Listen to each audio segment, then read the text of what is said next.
Looks like it's streaming live now. Okay.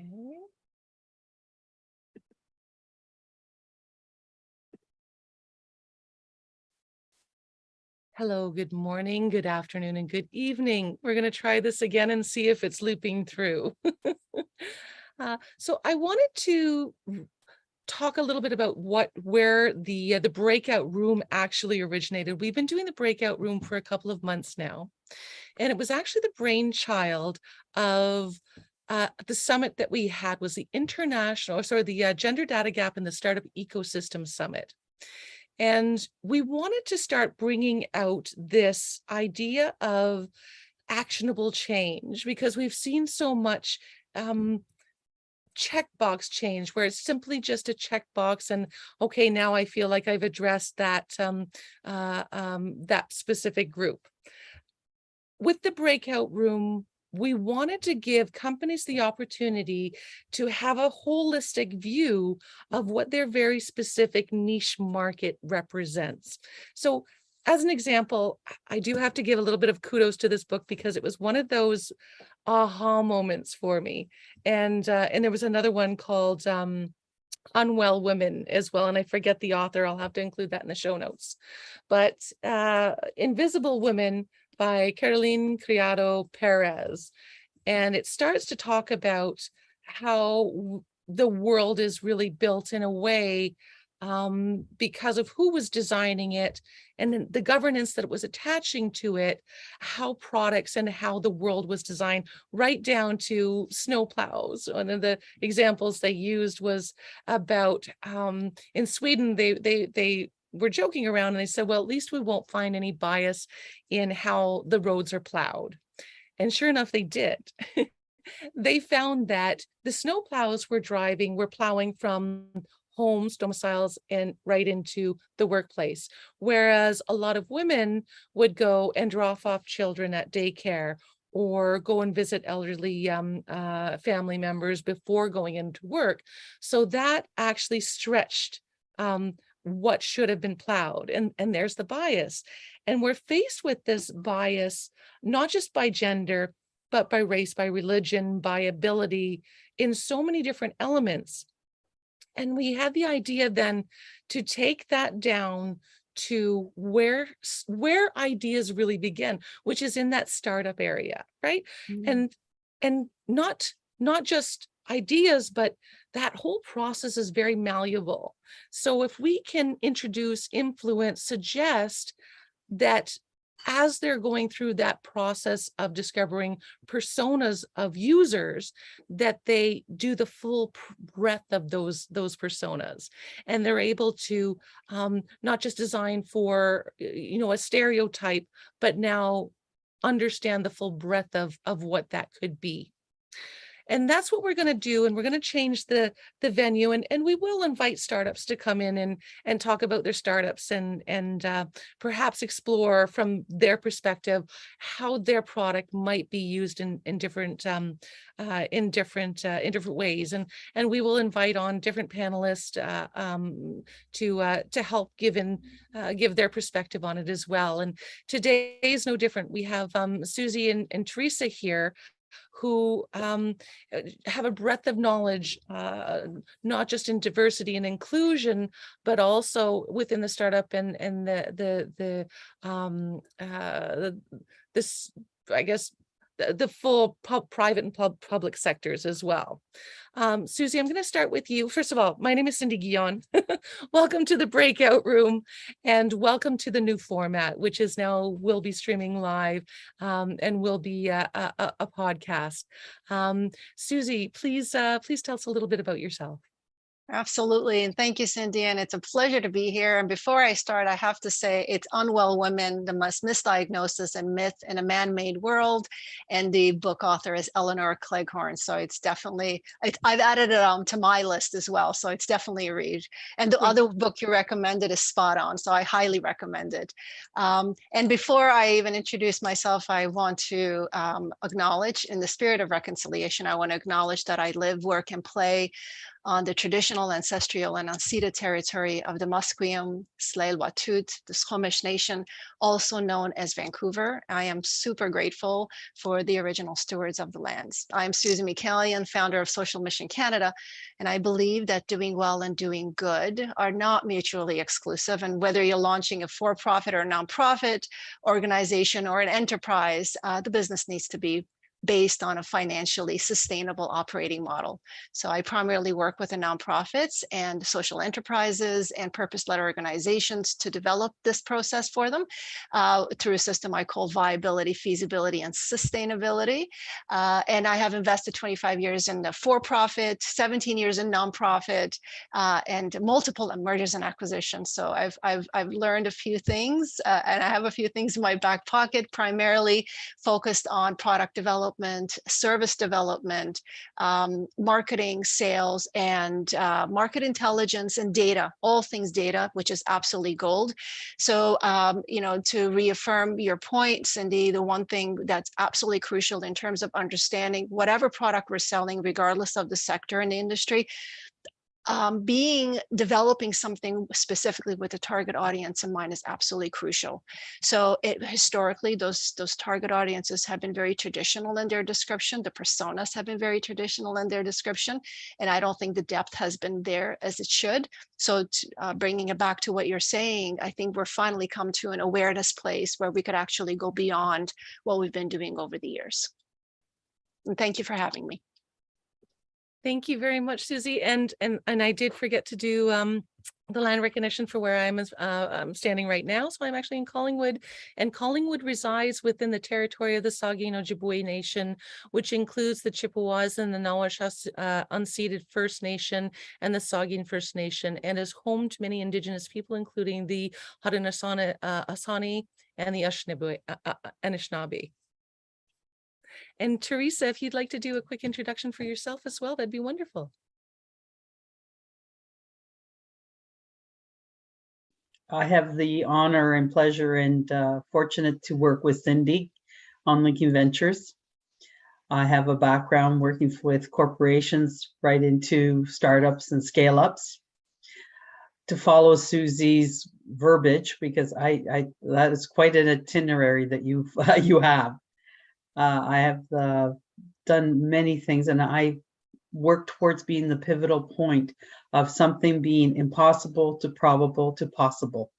That's my latest phrasing.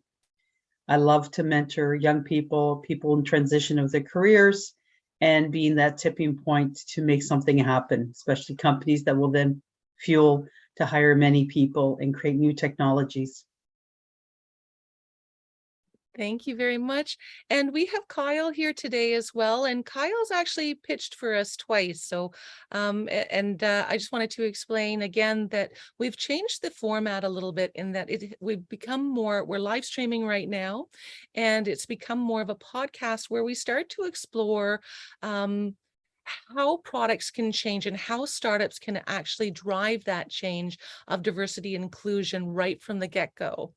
And Kyle, if you just do a quick introduction of yourself as well, and we'll include you in the conversation. Sure. Hi, everyone. I'm Kyle Basie. I am the founder of It's a Pixel. We are trying to educate people on personal security so that they can protect themselves as well as the businesses they work for. I've got a lot of experience in IT, and I am a recent graduate of the Founder Institute. And congratulations to you. Now, I wanted to say what I do just a little bit because I want it to be the prelude to the next question. So what we've done is we've developed a valuations platform for early stage technology startups that helps to, in a binary level, influence product design and service design to be more diverse and inclusive. What it also does is it takes the bias out of valuations that you might see in algorithms and a number of other things. And I'm just going to throw out a few numbers right now to really kind of set the stage for bias that we know is in everything, but in the startup community. So we've actually watched valuations drop significantly over the pandemic. And a lot of that really revolves around the fact that funding for female founders or underrepresented founders is also dropped. We go specifically with the female founders, it's dropped from about 3 to 4% pre-pandemic down to 2%. While at the same time, and this is where we get into the checkbox change, we've watched the number of checks being issued to female founders rise to an all-time high. But if they're grabbing from a smaller pool, that means that those check sizes must be very small, really not enough to really affect a lot of change or really support these female founders. So that's what I would call checkbox change. So it's not enough to make a real difference, but it's enough that you can walk away and feel good about what you've done. The other component is that really one of the part of the solutions would be is having more investors come in and lead the round. So that's one of the things that we're trying to do to affect change at that level.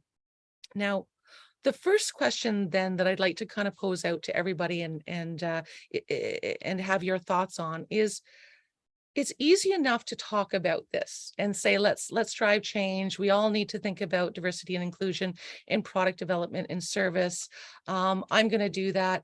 But if I'm the only one represented on my team and I have all other, let's just say white women on my team, that's the only silo that I'm actually envisioning my progress from, right? What are your thoughts in terms of matching with and how to match with governance and advisors and board? And I'll let Susie kind of take that off first. Thank you, Cindy. Yes. I think it's a phraseology too. From my perspective, I always say it has to be baked into the DNA of the organization, because a lot of the messaging that we're hearing, I believe it's well intended. I believe it's coming from the right place. And I believe there is this awakening and realization of how important it is of being diverse and being inclusive. I mean, EDI, DEI, that term isn't new. It's been used for many, many years, but now we're starting to really understand how to translate that into action. So when you hear those messages, coming in, a lot of that usually tends to come in either through volunteer groups or through marketing messages or through communication channels, which I think again is a good way to start.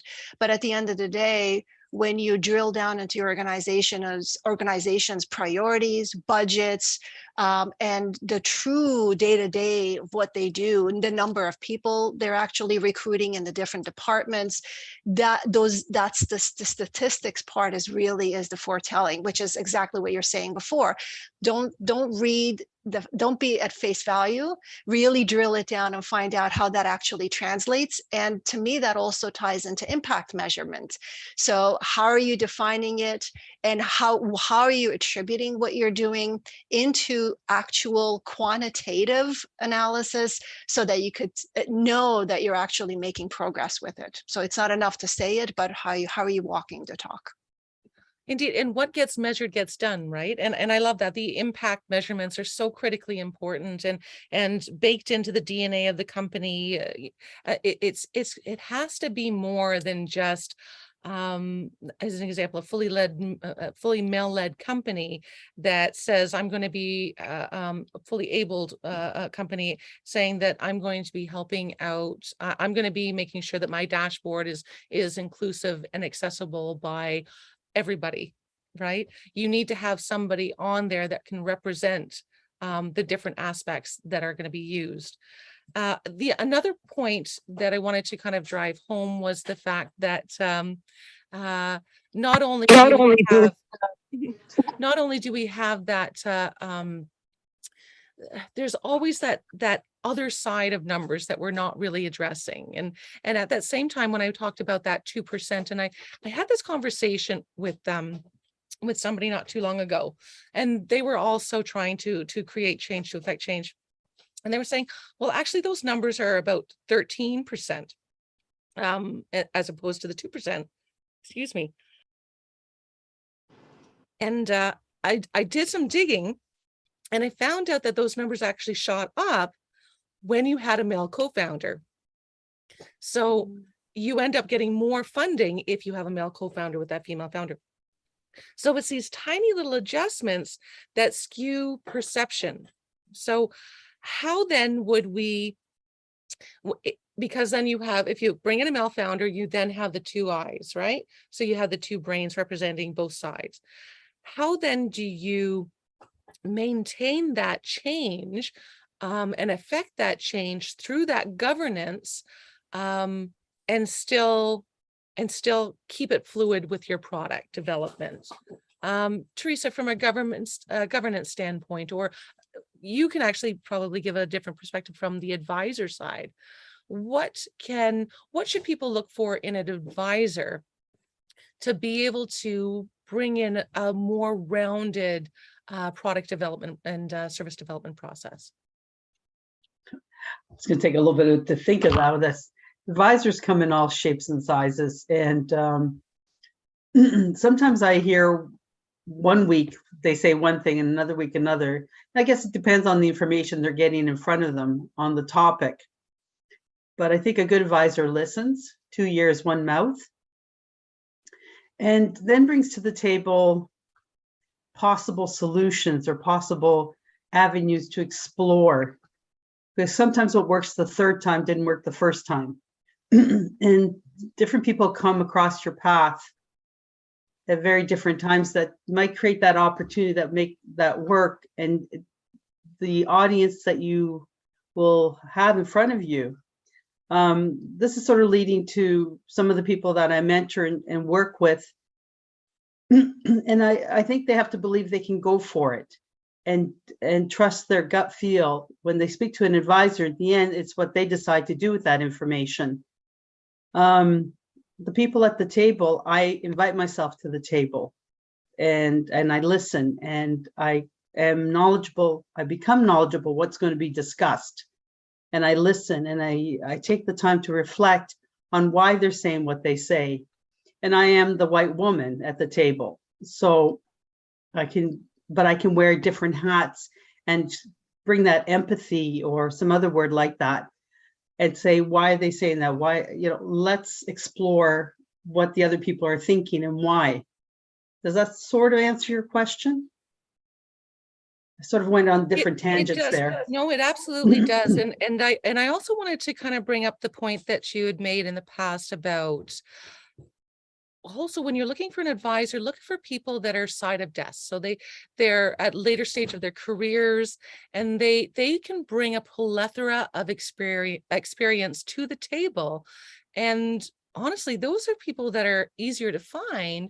And they might be close to retirement. They might actually be retired, but they can bring in a different perspective to your idea just based on that advice. And talking about advisors, Jason Kalakanakis also wrote a book on talking about how he got into angel investing as an advisor first. So I would highly recommend. He has a podcast as well. Kalakanakis is Calakanis. I'll just put his name into the chat here as well. And Kyle, I'd like to hear your perspective on what you think from a founder's perspective. What would be important, or what have you learned about bringing a different perspective into your product or your service? So, just over the course of the past 20 minutes, the conversation has already altered. It began as a demographic, and the question you just asked me has now morphed into a behavioral question. So when you ask me what I'm looking for, it's just that. It is not a demographic. I'm not necessarily looking for a woman or a minority, though it's definitely helpful when looking for grants, because the government seems to be, in my opinion, a little closed-minded, and they believe that it is that a demographic will somehow well-round the company and bring a benefit to society as a whole. But when it comes to the company, I think it's behavioral. I think that what you're looking for is a shared vision. And what I would personally like to see is an introduction using avatars. And all of the avatars have to be animals. And you communicate, you would have to communicate probably via text, so that you can't pick up any language or any sex from the vocals. And then after a while, you would start to recognize that this person is on the same page. This person can see things that I can't, but in the general direction that I want to go. So I like that it's morphed into this behavioral question, because I do not believe in demographic or choosing maybe a partner, co-founder, employees based on demographics. I believe the choice should be made based on behavior.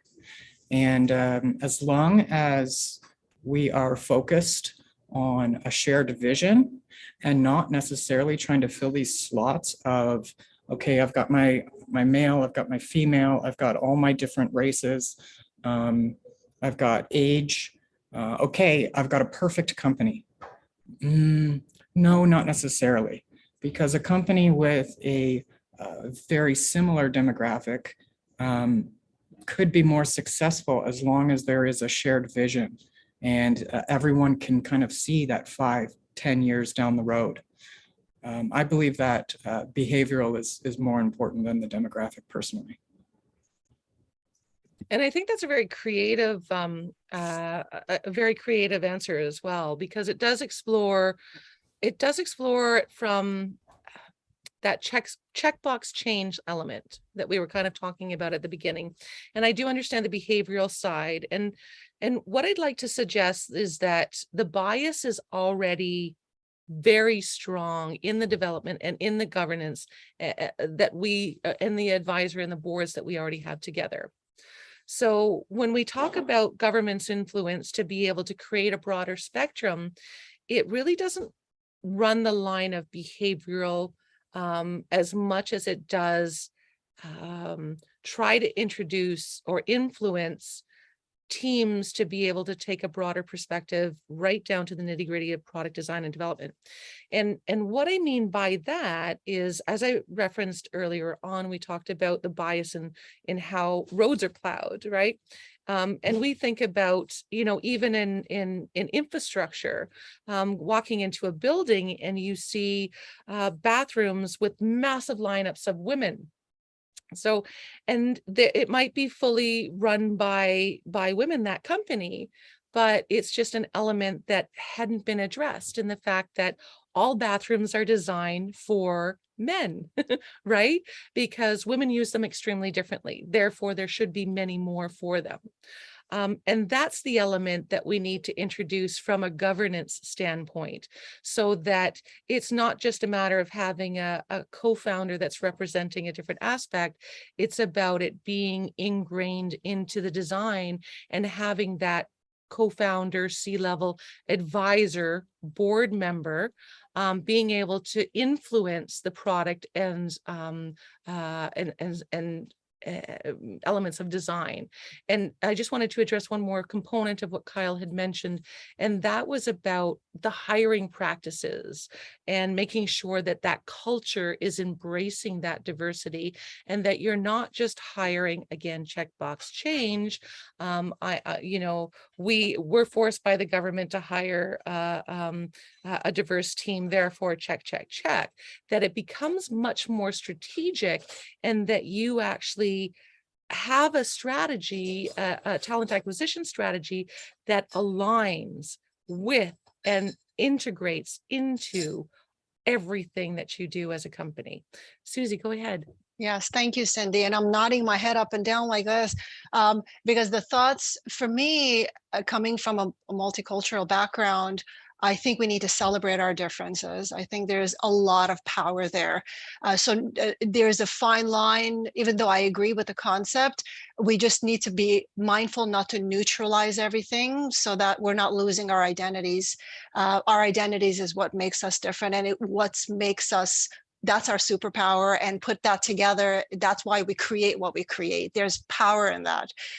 Regardless of the gender, nationality, each one of us has that to garner. So I think there's that piece of it. The other piece, and I think we all said it in different ways, but diversity doesn't also mean inclusivity. So just because you're actually introducing a mindfully diverse group, are you actually engaging them in the decision-making process? So to your point, I mean, the women's washroom is, I always laugh every time you say that because that is so true. And coming from New York City, it was co-ed. We broke all the rules. If you need to go, you need to go. So it's really coming in from the mindset of saying, just because you have a woman leader, it doesn't necessarily mean that the behavior is being adapted into the decision making. So big difference between diversity and inclusivity. You can have a diverse group, but you need to have them at the table making the decisions. Very, very powerful for me.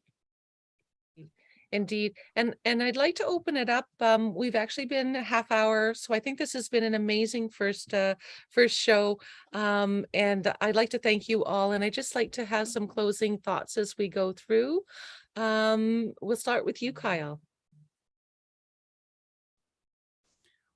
Yeah, so I think one of the foundations that a company needs to lay out very early on is for their main focus, are you going after equity or equality?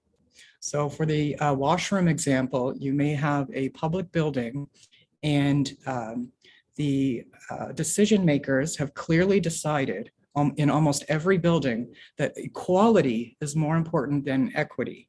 Or am I saying that right? Not equity. What's the word I'm looking for? Yeah, equality, and just to kind of add that visual, I've said this once before. My daughter actually brought me that picture where they had 3 equal boxes, and on the other side was a game, and the man stood up on it. It was a perfect size box. The woman stood up on it, and it was the box wasn't tall enough, and then the wheelchair couldn't even get up on the box. And that's the difference between all equal and equitable. Right. So they've decided in the case of washrooms that it's square footage and that both males and females need the same square footage so we can be equal. But the equity of that means that there's a lineup in the females' washroom. So maybe in the future, we need to start making female washrooms larger than males. And we forget about equality in this case because it's clearly not been working for us. If you have a boyfriend and a girlfriend, the boyfriend just ends up waiting for the girlfriend anyways. So the boyfriend wants the girl's washroom to be larger so that he doesn't have to wait outside for that lineup to diminish because, you know, we all just want to get on with our day. So I think I think we need to make that decision, that equity versus equality very early on in our main vision for all of our companies.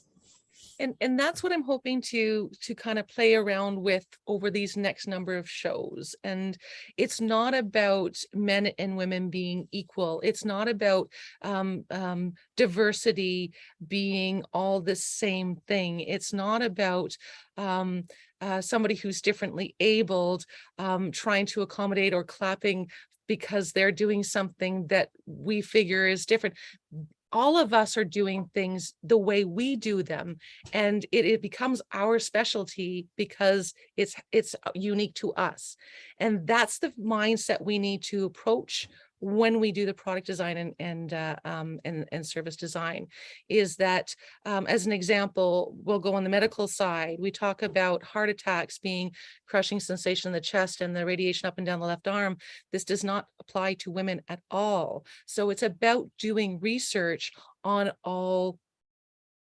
everybody and understanding what that means, because race also plays a factor in cardio health as well. So do the research properly. Don't be so binary on don't be so straight and narrow on what that research is. And it's not just medical research. We should be researching everything on personas and how to kind of really grasp what that fully means. Teresa, from your perspective. How do I follow you guys, you gals and guys? You're so succinct and so clear in your message. I am amazed at my mind is racing right now, because you bring so many ideas to the table that I want to revisit. And I was thinking of the boxes, because Cindy has used this analogy before, and I learned so much from that.